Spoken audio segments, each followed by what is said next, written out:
of Neuro-ophthalmology, and today we have our second masterclass.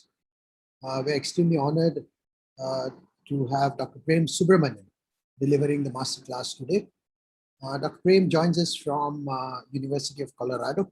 He's the chair of Neuro-ophthalmology there. He's the vice chair of academic affairs, resident affairs there.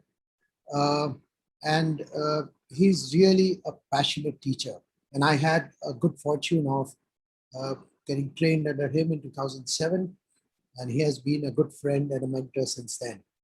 And as we'll see, as he talks about AION and traumatic optic neuropathy, how in-depth knowledge he has and how easily he communicates all the nuances of the art and science of neuro-ophthalmology. Prem, good morning, welcome to you, and over to you.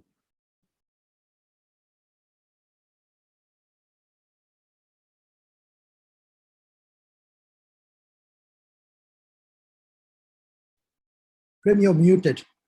Myself, there we go. Yes, good morning. Good morning from Denver. Good evening to all of you in India. And it's my real pleasure to share with you today what I'm going to call pearls and pitfalls of ischemic optic neuropathy and traumatic optic neuropathy. I have no relevant financial disclosures to share with you. Let me go into the slideshow mode. And what I will do here is start by talking about a typical presentation of NAION, and then some of the knowledge of what we have about what may cause it, and then what I think is very interesting to anyone, but particularly people in training, will be the treatment of it. I will then go on to briefly talk about some new concepts in arteritic ION and finish up by talking about traumatic optic neuropathy. So here we have a 55-year-old man who presents with sudden vision loss that he noticed in his left eye while watching television. He has a history of diabetes, hypertension, hyperlipidemia. They are relatively well controlled. He is obese.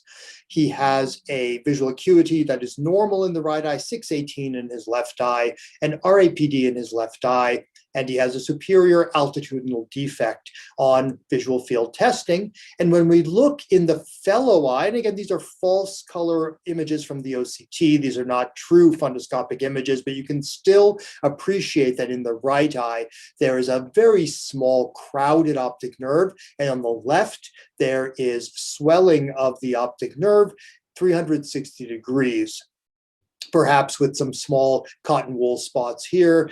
But not cotton wool spots, but just enhancement or swelling within the retinal nerve fibrillary extending off the disc. I will mention here that the presence of cotton wool spots actually should be a warning sign to you that this is not typical NAION. Hemorrhage is okay, but cotton wool spots are not what you want to see. We don't really know what causes NAION. We don't know whether it is an arterial disease or even a venous disease. There are competing theories. The fact that patients with hypertension and hyperlipidemia are at the greatest risk, that there may be nocturnal hypotension as a risk factor, so a sudden drop in blood pressure overnight leading to hypoperfusion, and other causes of vascular insufficiency might contribute. But this doesn't look like an arterial stroke with pallor. It looks like a venous disease with engorgement of the optic disc and vessels. There are cases of so-called impending NAION that I might show to you. And the pattern of vision loss is also not characteristic of an arterial disease and infarction. But we do know that in general, patients like the one on the left who have a normal-sized disc with a central cup are at lower risk than those who are pictured on the left eye or the picture on the right of your screen that have a small disc with no cup. So you can compare easily and see that it's not just the absence of the cup, but that this disc at the same magnification is definitely smaller than the one in the other eye of a different patient. And here we see a patient who presented with NAION, and so the left eye is unaffected. The disc is small, the vascular branching pattern is somewhat anomalous, but in the right eye, the affected eye, there is hyperemic swelling, engorgement of capillaries on the optic disc, some peripapillary hemorrhages, but no cotton wool spots. And again, a hyperemic appearance to the disc, not a pale appearance. Here again, a different patient, some peripapillary atrophy, a small cup to disc ratio, a more normal looking vascular branching pattern, but the fellow eye, again, swollen, hyperemic with peripapillary hemorrhages. NAION develops in a characteristic way and progresses in a characteristic way where we go from an asymptomatic normal disc to a swollen disc with the sudden vision loss, as in the case scenario that I presented to you. And then subsequently, weeks or months down the road, the disc will become pale. Remember that a pale optic disc, optic atrophy, is not a diagnosis, it is a finding. It is a finding that tells you that something has happened to that optic disc.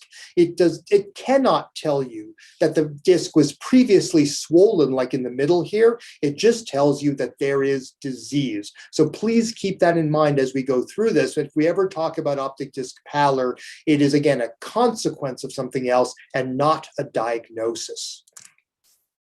And here, finally, at the very chronic stage, you see that pale optic disc that tells you that something happened. So I didn't use the term disc at risk. I have cut back on using that term because patients don't like it. And I don't like using it with patients because disc at risk, what does that mean? You should go out and worry that you're going to develop NAION? No, it's an observation that we as doctors have made that a small disc, so I just say you have an anatomic disc that increases your chance of having this problem.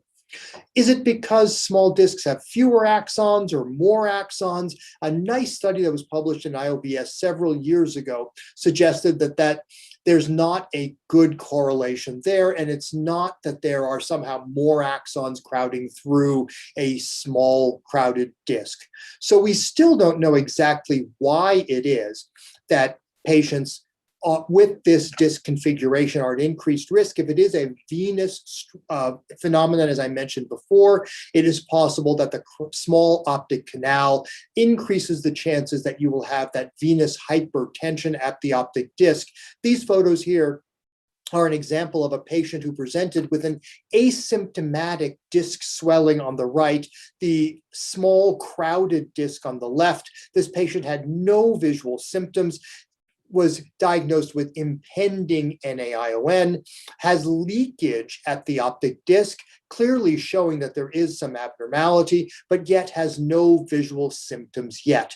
And so what really takes the patient from asymptomatic swelling to symptomatic vision loss? That is the million-dollar question. And if any of you who are watching this lecture have brilliant ideas for how to investigate this and figure out this problem, please let me know, because researchers, including me, have been looking at this for a number of years, and we have not yet come to the basic cause.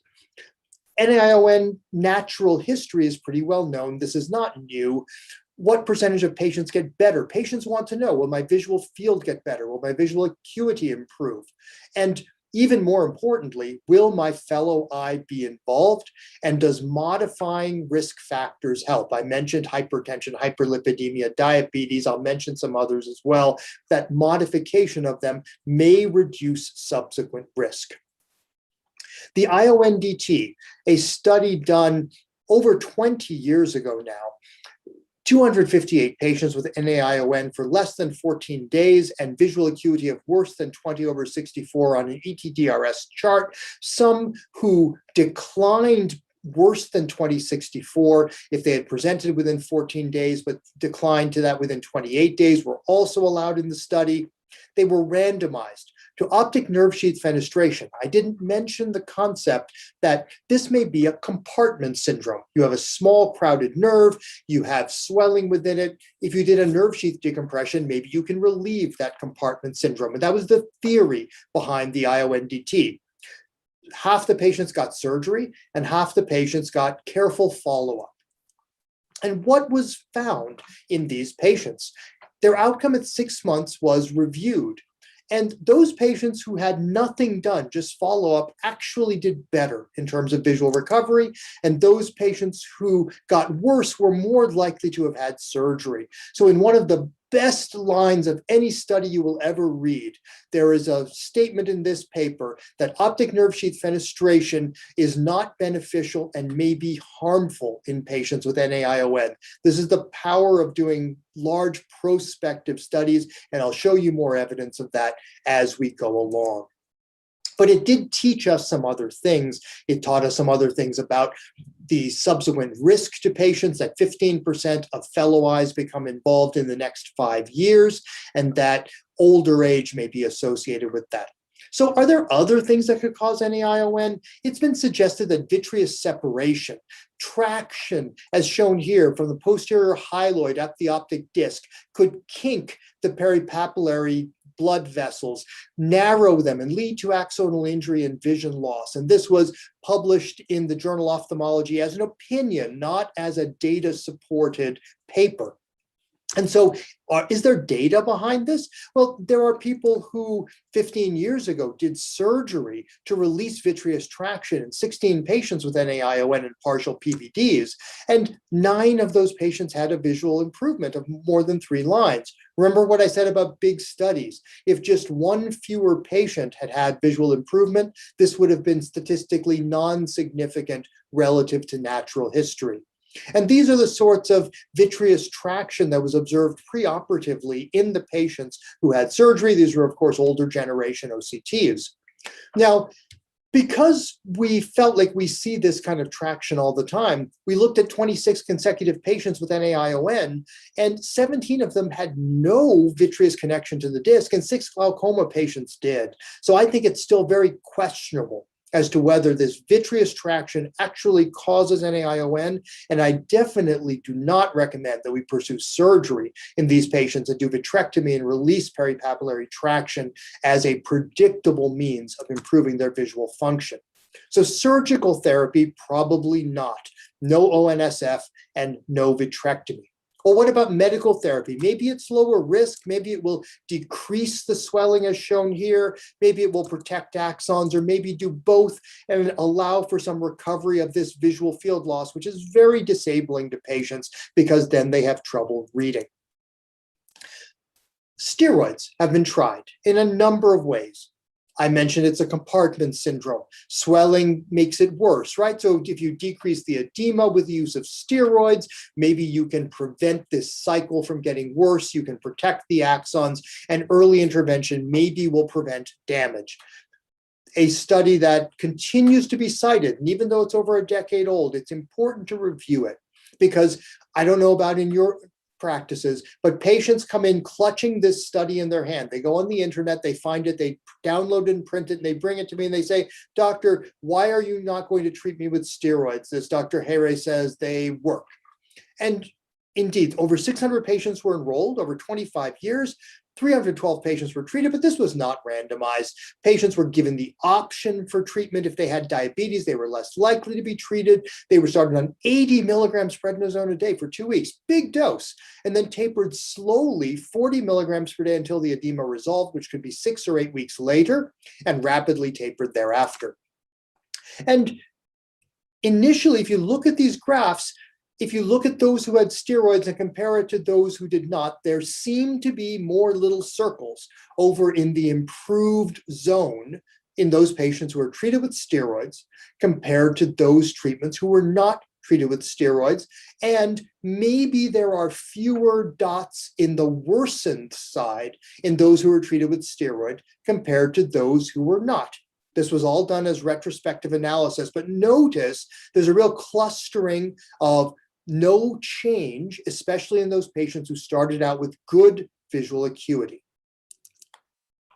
And this was put into a tabular form, and you can see that there are these p-values which suggest significance in terms of improvement of visual acuity in those patients who were treated with steroid versus those who were not. But remember, this was not a masked study. The patients knew they were being treated, and the doctor, even though he suggests that he could not remember if patients were being treated or not, he was not masked to that information.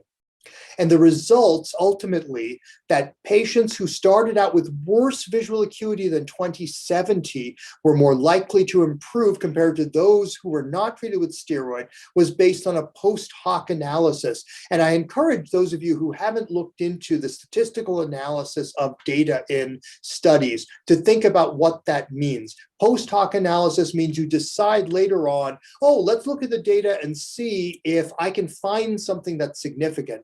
The problem with that is that because you didn't intend to do that, you can be biased. You can pick things that really aren't significant, not because you're a bad person, but just because that is a logical fallacy that we as humans engage in. And then finally, the pathophysiologic basis for steroid treatment has never been demonstrated. Now, I'll just quickly go through some other steroid treatments that have been tried. A small series of patients treated with intravitreal corticosteroids. You get 4 subjects, 3 of them treated within 2 weeks of onset with an intravitreal injection of triamcinolone. They were given brimonidine as well because there's a theory that brimonidine can be neuroprotective. 6 control patients were given just the brimonidine or timolol. Most patients were seen and the outcome was improvement in visual acuity. And sure, if you look at this small series, 3 of the 4 patients who were treated with steroid improved, and none of the patients who were treated with just drops had significant improvement to the same degree. But it's a small study. Remember, 43% of patients who are not given any treatment improved by 3 lines or more. Here, a study where patients were enrolled within 3 days of onset of symptoms, given an oral steroid flucortolone as well as pentoxifylline. Final visual outcome measured at 6 months suggested that there was some improvement, but this has never been reproduced. Look at this, 2014, larger studies have never reproduced this. And then finally, of course, from India, published 2 years ago, now 3 years ago, a randomized prospective study of patients with NAION, randomized masked to placebo or to corticosteroid. And you can see it doesn't matter which one is steroid and which one is placebo in this graph, because you can see that there is significant overlap at all time points between the 2 groups. And so demonstrating that when you enroll patients in a prospective manner and mask them and you to the treatment, no effect is seen, unfortunately. Now, while I'm talking about steroids, I want to talk about something that is new, and that is a potential overlap between MOG-associated disease, myelin oligodendrocyte glycoprotein-associated disease, which we think of typically not with NAION, but with optic neuritis. And why do I mention this overlap? Because although typically patients who develop NAION are over 50 years old, at least 1/4, and now with diseases of the elderly, as they're called, like hyperlipidemia and diabetes and hypertension becoming more common even in younger people, the age for NAION is shifting down. MOG-associated optic neuritis affects patients who are a little older than the typical ones for optic neuritis, so mid-30s and higher. While MOGAD typically has pain, it may not, because there can be some atypical features about it. NAION classically has no pain. NAION onset is typically sudden, but up to 45% of patients may progress in the first few weeks of their disease, while MOGAD is typically subacute like other optic neuritis. Again, it can be difficult to distinguish. And the big issue that causes overlap between these 2 conditions is that in both cases, the optic disc appearance is virtually the same. Now, on MRI, you do not expect to see enhancement with NAION, and you will with MOGAD, but practicing in some situations, getting MRI may be difficult. And so but you need to keep this in mind. And the patient who sits in front of you with NAION may be hesitant to get an MRI, but if there are atypical features, if they have pain, if maybe they had something like this happen before and they say they had recovery after losing vision temporarily and it came back, you want to think that maybe they have MOGAD. And I mention it in the context of steroids because MOGAD is very responsive to steroid. And it may be that in some of these prior studies, when they enrolled patients who they thought had NAION, maybe some of them had MOGAD, and they got better because they were treated with steroids. And that's a big confounder in our understanding of the therapy of this disease. So other things have been tried. Anti-VEGF agents have been tried. They cause the disc swelling to remit very quickly. This is a case published by one of my colleagues years ago. The patient's second eye was affected. The swelling improved very rapidly. And in this case, the vision improved, but this is a case report. We don't know if it would have improved anyway. And a larger study subsequently done did not show the same effect. And here we see that in an optic nerve crush model, bevacizumab causes increased retinal ganglion cell survival, but optic nerve crush is different from NAION. And we'll come back to this when we talk about traumatic optic neuropathy. Erythropoietin, a lot of data here, but what I want you to take away is that function of the retina after an intravitreal injection of erythropoietin in an animal model of optic nerve injury results in better retinal ganglion cell function and some preservation of retinal ganglion cell numbers. So a study was done in Iran looking at improvement in vision after NAION if you treat with IV erythropoietin, or in this case intravitreal. And here they suggested in a small case series, not masked, not randomized, that there was better outcome in those who got injection compared to those who did not. But when a larger study was published several years later, looking at either erythropoietin with steroid or nothing, you can see that at the final time point, although it seems like the combined treatment group did better, this was not statistically significant. Not statistically significant for visual acuity or for visual field. So unfortunately, this was nice in animals, but didn't work. There was a trial. Some of you may be at institutions where this study was being done. QPI-1007, an inhibitor of caspase-2, which is an activator, an inhibitor of apoptosis, blocking the apoptotic pathway, preventing retinal ganglion cell death. Seems like a great idea. A phase 2, phase 3 trial was in progress. It looked like those patients who got treatment were doing better than natural history, which none of the patients who were treated in the very small initial study got worse. And you see some patients got worse by natural history, but this study has been stopped because it was determined that it will never reach its primary endpoint. It wasn't effective. It was not effective enough to differentiate it from sham injection. So didn't work. There was a study of a drug called RPH201 looking at those patients who now have the pale optic disc. They're done with their NAION. More than 6 months since onset, a twice-weekly drug given by subcutaneous injection. And it looked as though those patients treated with RPH201 were doing better than placebo. A phase 3 trial was in progress and the company went bankrupt, presumably because they were not able to show the outcome that they wanted. So what can we do? I've given you this dismal picture, right? That we see these patients with NAION. They come in to see you. They've lost vision. They say, doctor, can you do anything to help me? And you look at them and you say, I'm very sorry, I cannot. But we can at least do something to protect your fellow eye.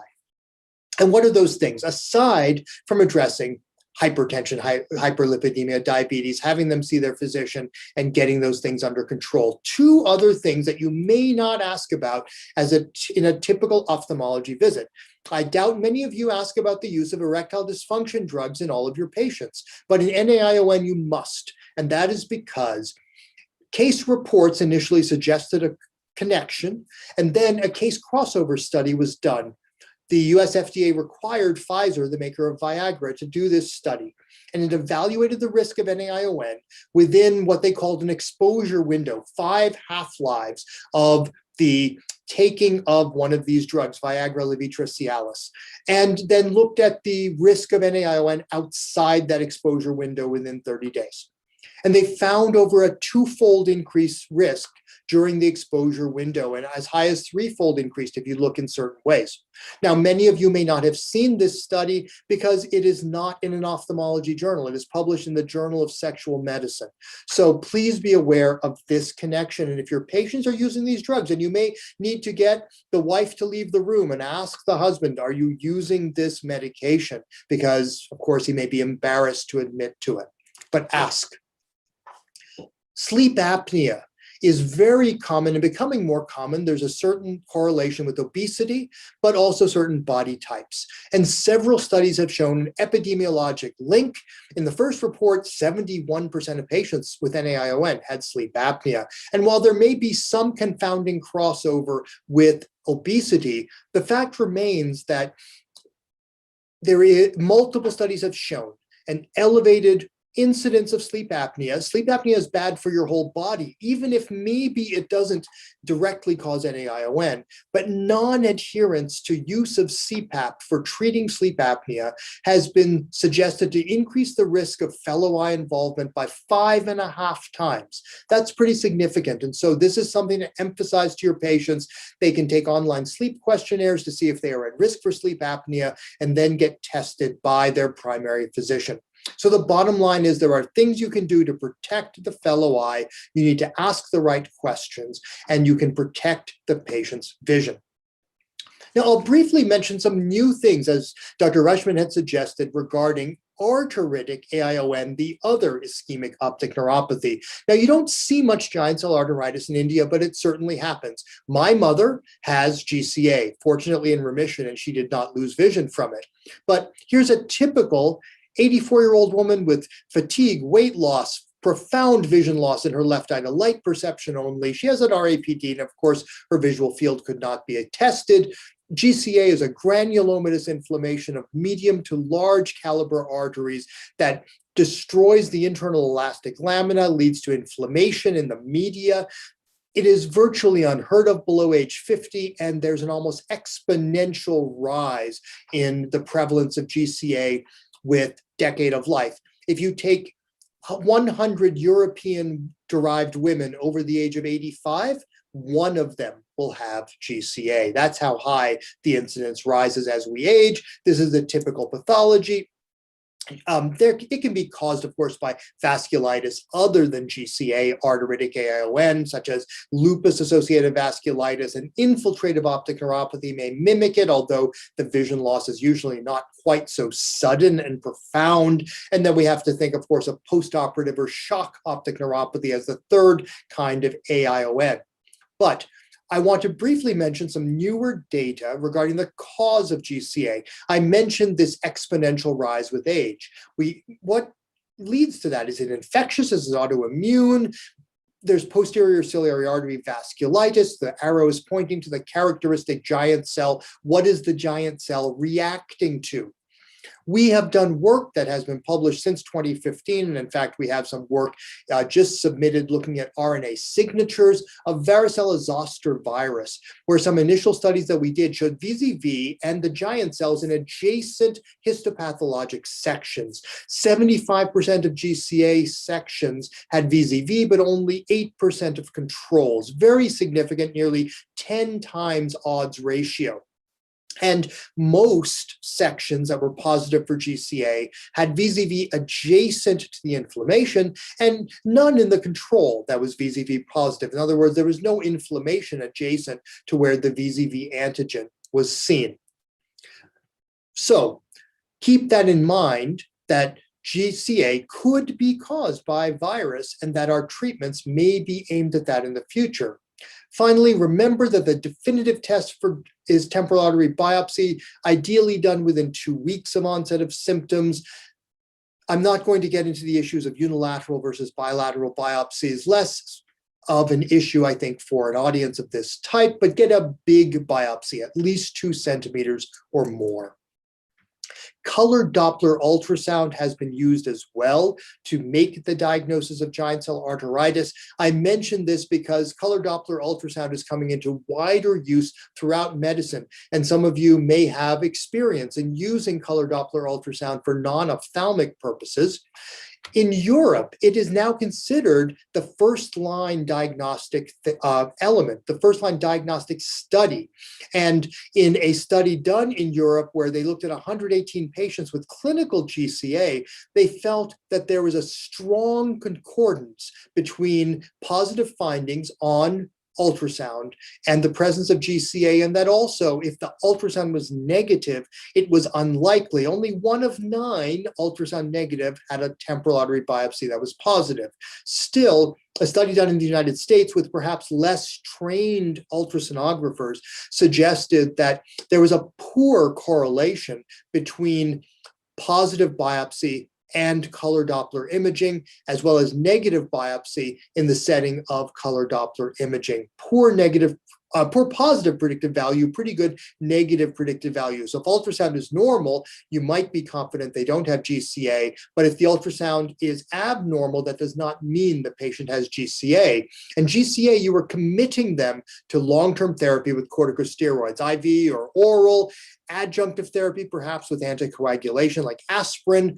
There are drugs that are quite expensive available in the US, tocilizumab and abatacept, and perhaps antiherpetic therapy with acyclovir or valacyclovir could be helpful, but don't delay steroids pending biopsy. Again, when you see these rare patients with GCI, I want you to remember, treat them quickly, treat them hard, give them lots of steroid to prevent vision loss in the fellow eye. The treatment goal is to improve vision, perhaps, but more to protect the fellow eye. It is a chronic disease that can require therapy for 1 year or more to put it into remission. I'll finish by talking about some advances in our understanding of traumatic optic neuropathy. A typical patient, a 24-year-old driver not wearing a safety belt, runs off the highway, strikes his forehead, loses consciousness for 15 minutes. 2 hours later, awake, alert, stable, no other real injuries other than a mild concussion. He has no light perception vision in the right eye, 6/6 in the left eye, big APD, amaurotic pupil in the right eye, and the exam is normal. So we suspect traumatic optic neuropathy. What should we do? Old study here, 1999, the International Optic Nerve Trauma Study was not randomized. It really was a case series, even though it was called a trauma study. Included any patient who was seen by an ophthalmologist within 3 days of injury, and they could be given multiple treatments. They could be given steroid, they could have surgery, they could be watched, and you could give you could have surgery and steroids together. And as a result, you can imagine there was limited power. If you take some patients who had steroid and surgery, some patients who had just steroid, some patients who had just surgery, and others who were observed, how do you compare all of them? And really, it showed that short-term high-dose corticosteroid was safe. It didn't give any adverse events.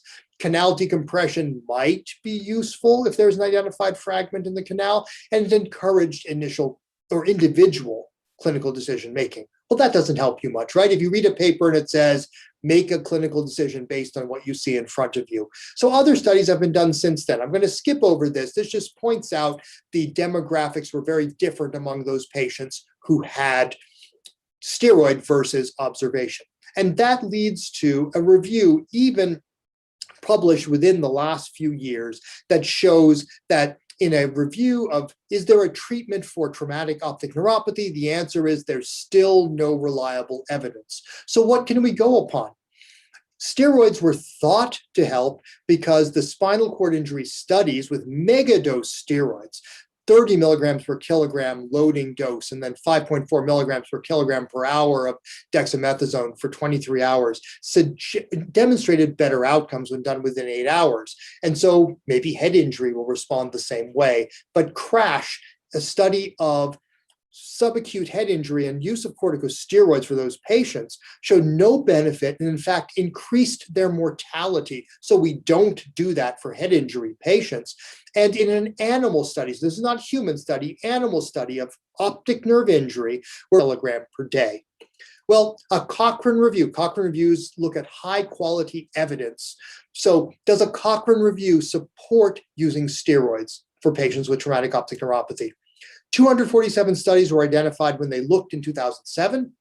In 2010, they found 501 articles. They narrowed it down when they repeated this analysis in 2013. So Cochrane Review is a system where they go back and keep looking at the data again to try to narrow it down to a strong data set. So 378 references. And what did they find? When they screened for duplication, study design, and outcomes, they found one prospective randomized study, one out of 378. And what did that study say? Exactly this: 31 patients, so not very many, half allocated to treatment with steroid, half allocated to placebo. They were all followed to the final endpoint of 3 months, no dropouts. And the graph on the right tells it all. No statistical difference between those patients who had steroid therapy and those patients who did not.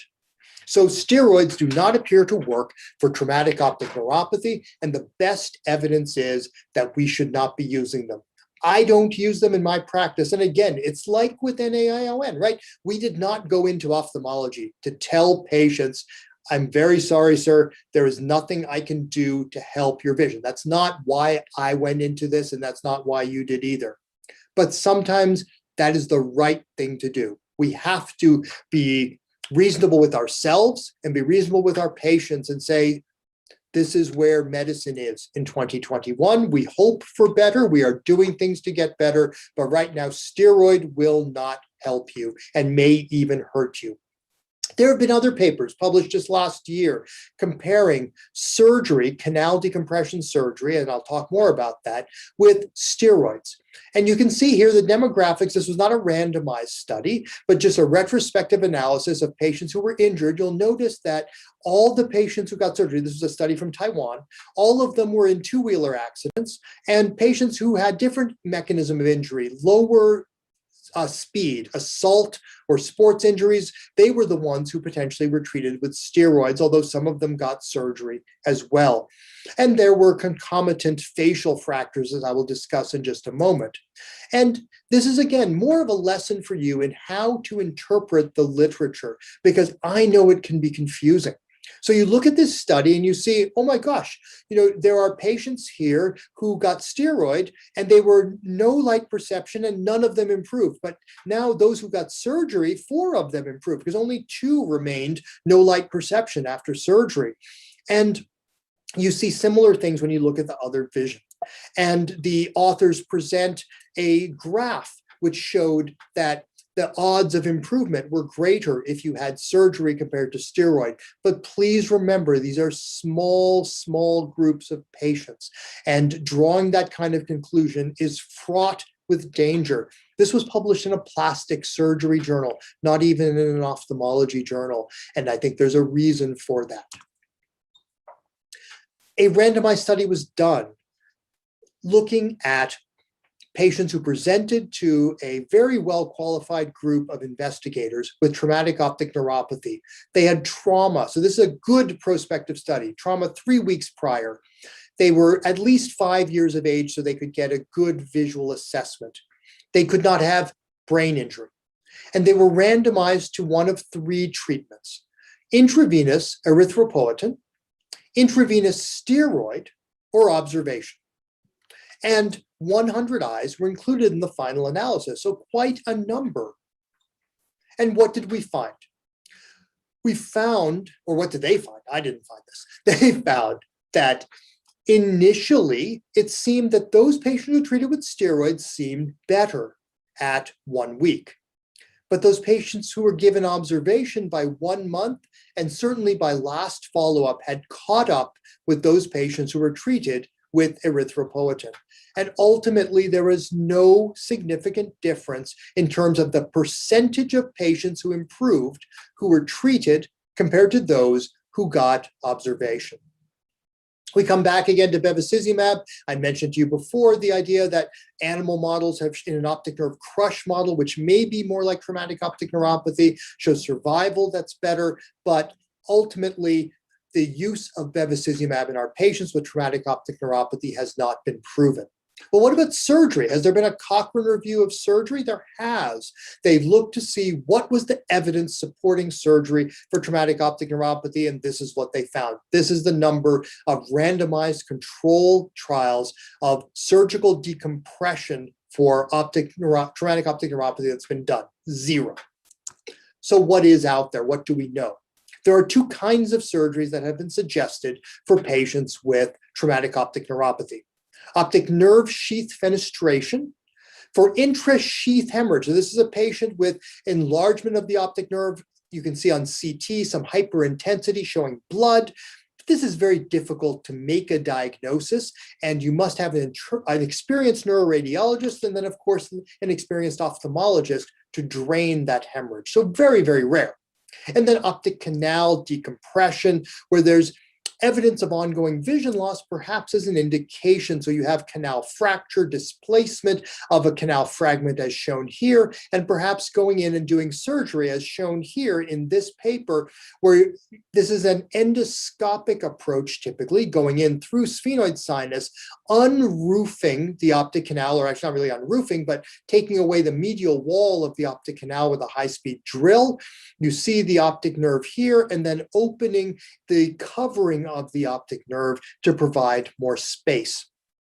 And there have been a number of studies that have been done suggesting that patients who had endoscopic optic canal decompression might have visual improvement, particularly if their visual acuity was better than light perception or they were operated fewer than 10 days from the time of their injury. But you can see here, in this case at least, in this series at least, 8 patients were NLP before surgery, 8 patients were NLP after surgery.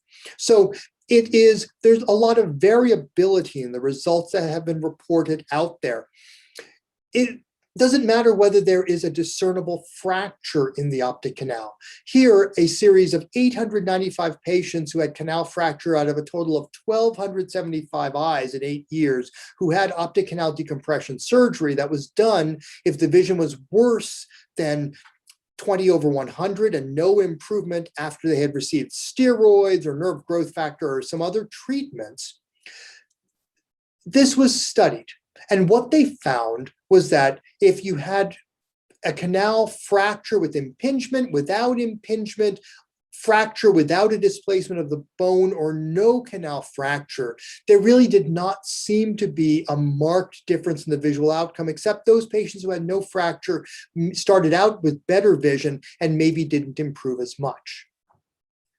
And then looking at it in terms of what they call surgical efficacy, what percentage of patients had what they felt was a very effective outcome. Now, this is ill-defined, so you need to be careful. You look at this and you say, oh, very effective, very effective. But what does that actually mean? It's not well-defined in terms of, well, great, if you open the canal and you're able to do that, and you're making that your outcome, that's an anatomic outcome. That is not a visual outcome, so we have to be careful. The last 2 things I'll leave you with here before we take questions are that patients who engage in risky activities that put them at risk for TON to begin with. If they get one-time traumatic optic neuropathy, they are at risk for getting it again. So I know that in countries like India, a lot of TON happens from road traffic accidents. Here in North America, where there are different safety standards, these are typically men, almost always men, who are doing stupid things. And so people who take risks tend to take risks again. And so in this study, 12 patients were seen over 18 years who had a second event of traumatic optic neuropathy. And the majority were given steroids for their first injury and their vision improved. All of them had visual improvement. I'm not going to say whether it was from the steroids or not, but they all improved. When they had their second injury, it reduced their vision to the level of their first injury. So they all went back to where they were. And the outcome was that none of them recovered vision the second time. So that's a good reason that if a patient has TON once, to counsel them to avoid the risky behaviors. Finally, I want to show you things that will improve our understanding of TON, and that is animal models. There are 2 different animal models that are being used that I think show a lot of promise to help us understand how TON occurs and also understand treatments for it. This is one that was developed by a group in Miami, where they take an ultrasound probe and place it at the supraorbital ridge of an animal. And you can see this is shown on the skull, and this is shown in an actual animal. And they deliver ultrasound to the optic canal, as shown here in the bottom left. And that ultrasound wave disrupts the optic nerve structure, and you see that an untreated retinal ganglion cell population looks like this. The treated eye, it's greatly ablated. The problem is actually that even the fellow eye gets a significant injury to it. So this works almost too well. And so that's a little bit of a disadvantage of it.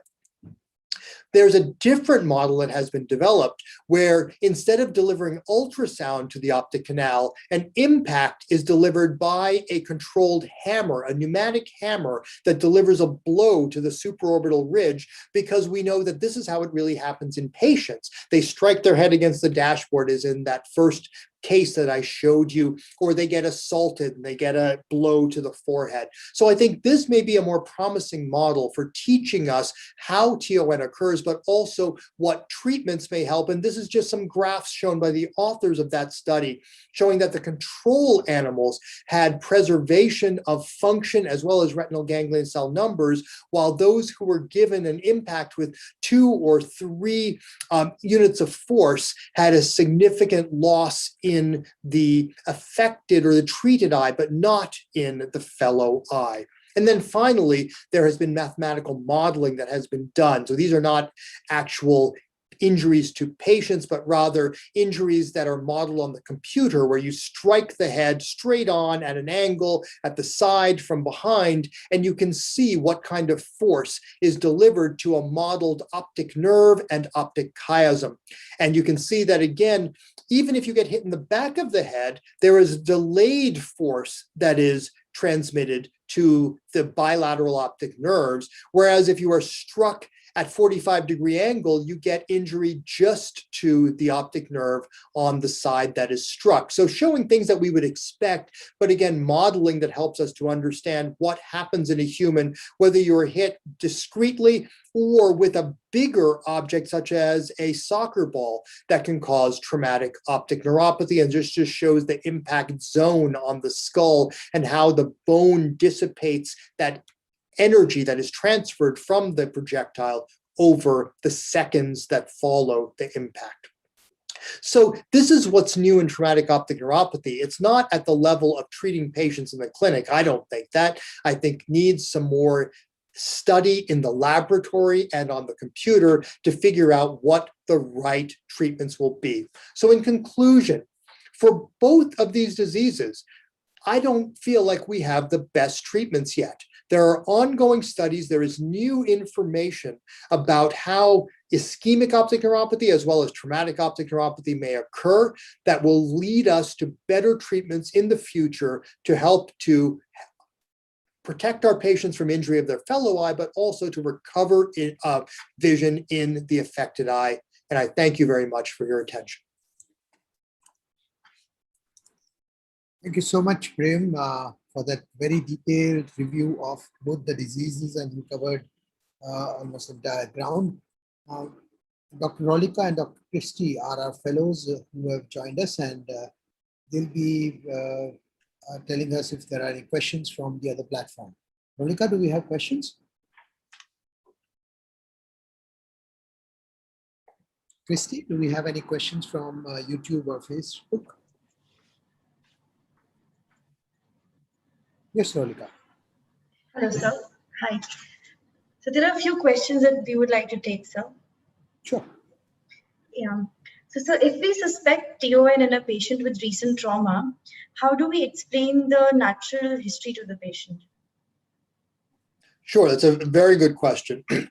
The natural history, say, for example, from the optic nerve trauma study, is that about 30% of patients improve, 30 to even 35% of patients improve, and that improvement can occur up to 1 or 2 months later. And so that is the natural history that I explain to my patients when they are unfortunate enough to have traumatic optic neuropathy. And depending on the sophistication of the patient, you might also tell them about some of the data I showed you that said that in some patients who were given medical treatment, it seemed like they improved earlier, but ultimately they did no differently than those patients who were not given treatment.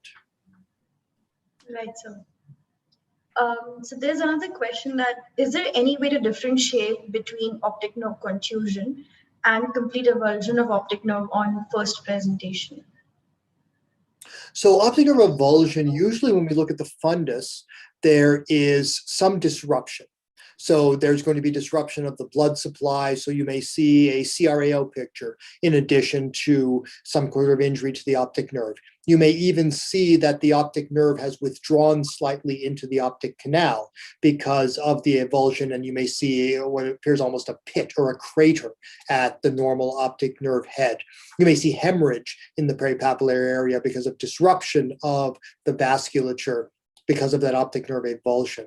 So those things can help to differentiate it. If the question is more if there has been orbital trauma, and you are wondering whether the optic nerve has been severed within the orbit compared to just receiving a contusion, that can be a little bit harder, because if there is an orbital foreign body on CT, it can be misleading. You can think that the optic nerve has been actually cut when in fact it is merely a contusion injury. So that can be harder to tell apart, and sometimes only with time are you able to differentiate or distinguish those two things.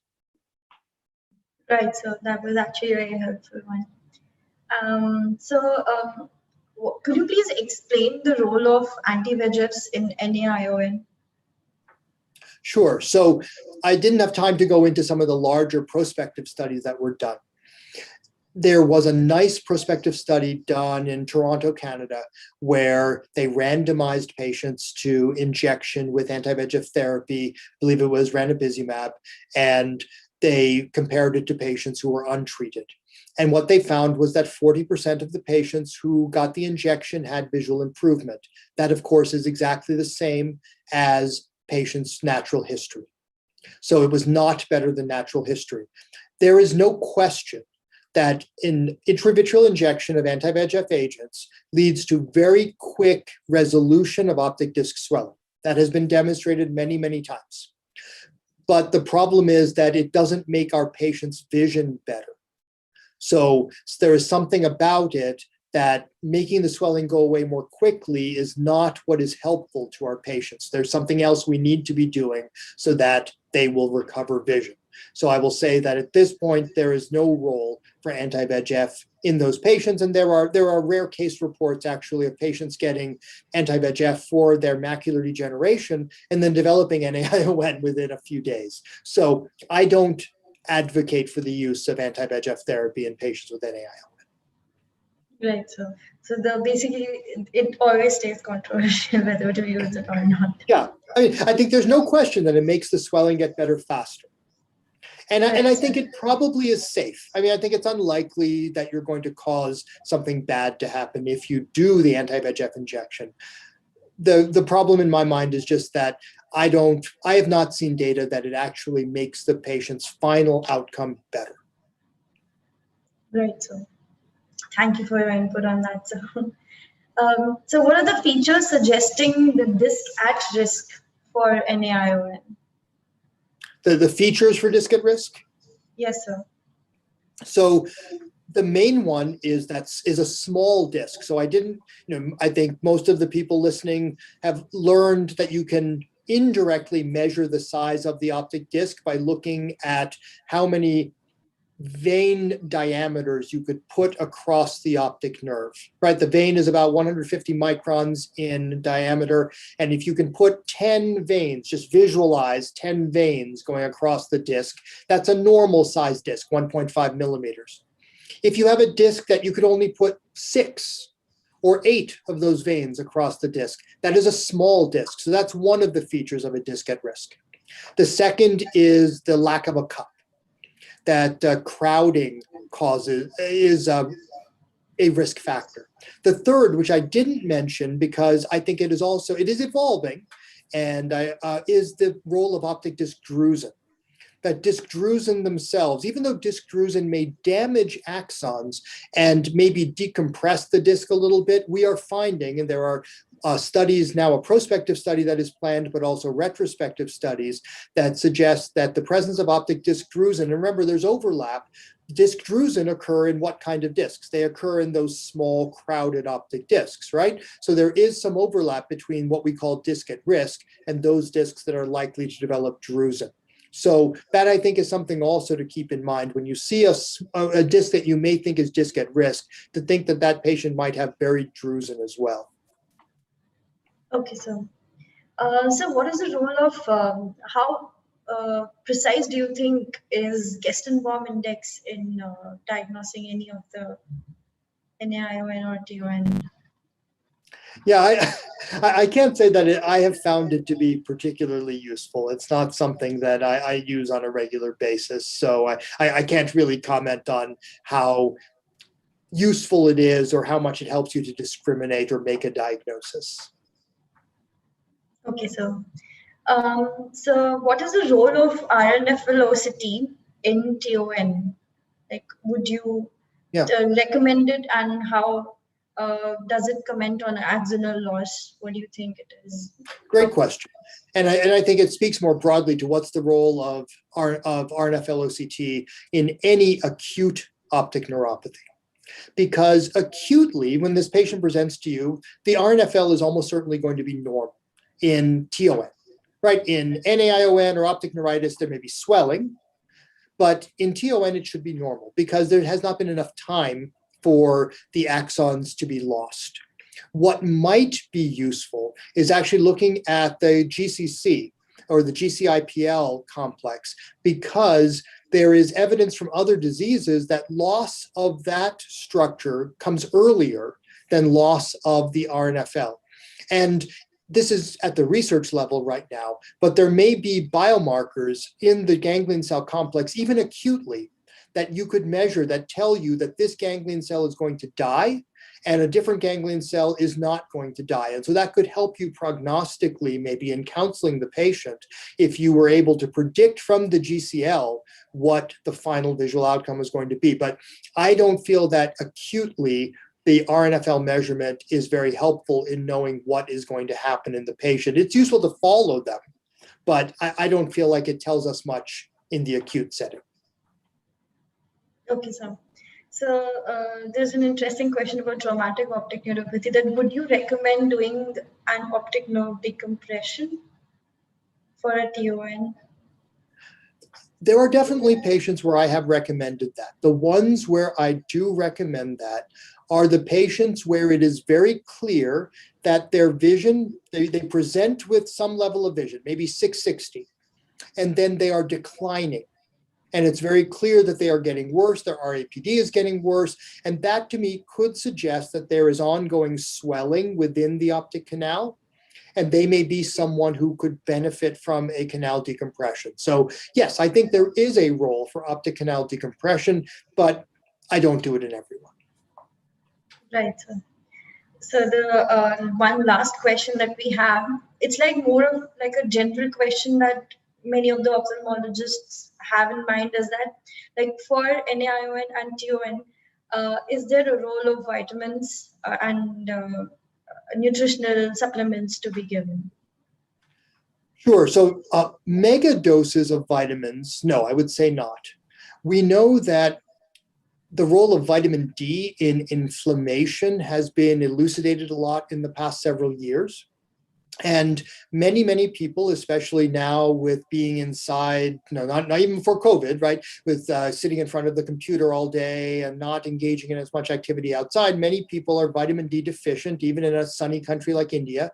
And I think it makes sense to supplement vitamin D at least in patients with an acute optic neuropathy to ensure that if there is a role that can be played by that could be helpful. But beyond that, I don't think there's good evidence for other vitamins, B vitamins. Of course, if there's a deficiency, you want to replace it, but supplementing it probably, there's no data to say that that's going to be helpful.